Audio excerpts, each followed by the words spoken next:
Salam sejahtera. Hari ini saya kongsikan kepada anda semua pengalaman dirujuk sebuah pengisar yang menggunakan kuasa bateri.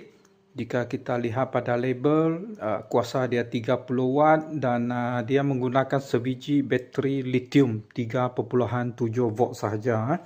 Okay, so asal dia, masalah dia ialah gagal berfungsi dan saya sudah baiki saya tunjukkan kepada anda cara guna dia. Anda cuma tekan butang power ni dalam 2-3 saat. Nampak sini dia tulis long press. Saya tunjukkan.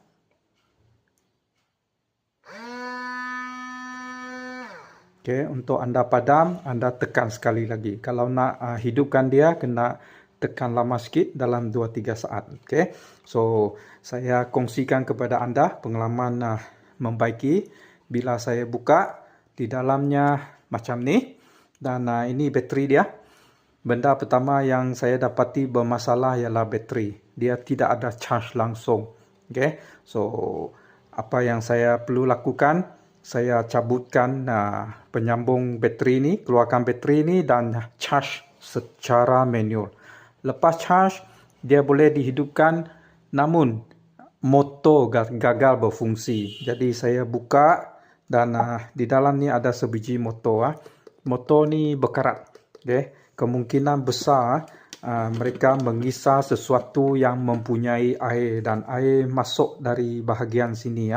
So dia berkarat di dalam. Jadi apa yang saya lakukan, saya buka, saya bersihkan, saya pasang balik dan dia boleh berfungsi semula. Okay. So ini nasihat saya kepada anda semua. Benda macam ni dia sebenarnya susah rosak dan banyak telah saya bagi. Masalahnya adalah disebabkan berkarat masuk air. So anda perlu buka dan bersihkan motor dia. Okay, boleh? Selamat mencuba.